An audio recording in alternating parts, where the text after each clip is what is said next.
Saudara-saudariku yang terkasih, pada hari ini Jumat 26 September 2025, saya Romo Siga dari Gereja Katolik Santo Fransiskus Xaverius, Pacitan. Dalam nama Bapa dan Putra dan Roh Kudus. Amin. Bekerjalah, aku bersertamu. Roh Kudus menetap di tengah-tengahmu. Demikianlah Tuhan membesarkan hati umat ketika bait Allah dibangun kembali.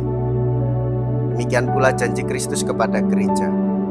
Namun kita bertanya-tanya, siapakah Yesus itu bagi kita? Setelah 1,5 tahun mengikuti Yesus, para murid ditanya demikian pula.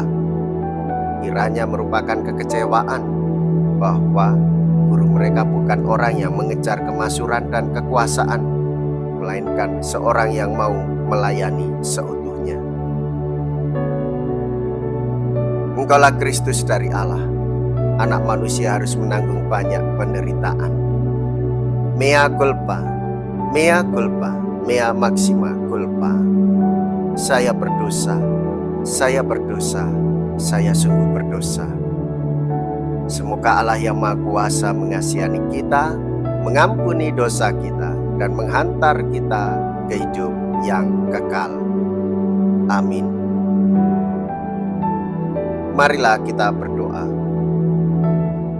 Allah Bapa kami, sumber kedamaian sejati, janganlah kiranya Roh-Mu sampai meninggalkan kami, tetapi semoga kami Kau beri harapan akan kedamaian sejati selama masih ada orang di dunia. Dengan pengantaraan Yesus Kristus Putra-Mu Tuhan kami, yang hidup dan berkuasa bersama dengan Dikau dalam persatuan Roh Kudus, Allah sepanjang segala masa. Amin. Tuhan bersamamu dan bersama roh-Mu.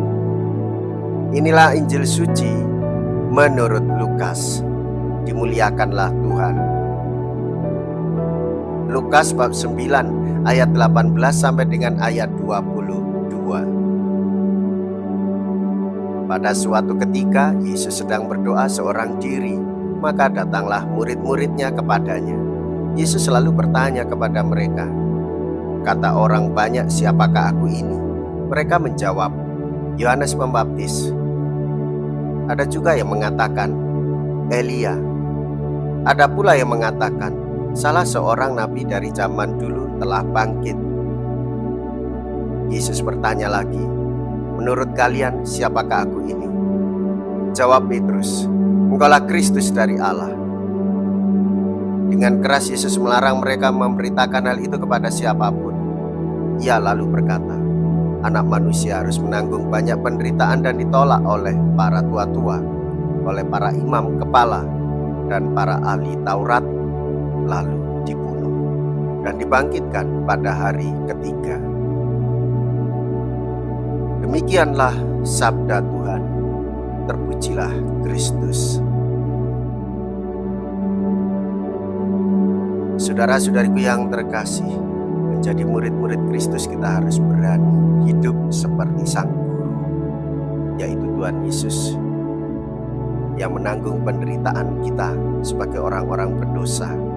Yesus lebih dahulu mengasihi kita. Ia lebih dahulu hidupnya menderita.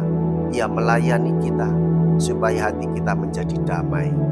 Oleh sebab itu, ketika kita berjuang untuk membawa damai, kita mengalami keprihatinan, duka, dan derita, hendaklah tetap beriman kepada Tuhan Yesus.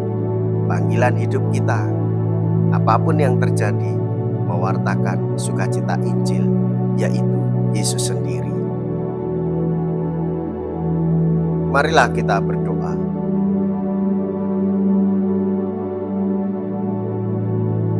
Allah Bapa yang Maha Kasih, melalui Yesus Putra-Mu, kami belajar untuk hidup lebih rendah hati, berani menderita, berani bersaksi di dalam kehidupan bersama. Kami mohon mampukanlah kami dan sertailah kami dengan pengantaraan Kristus Tuhan kami. Amin. Tuhan beserta kita sekarang dan selama-lamanya. Semoga Allah yang Maha Kuasa memberkati saudara sekalian, Bapa dan Putra dan Roh Kudus. Amin. Saudara-saudariku yang terkasih, pergilah. Ibadah sabda sudah selesai. Syukur kepada Allah.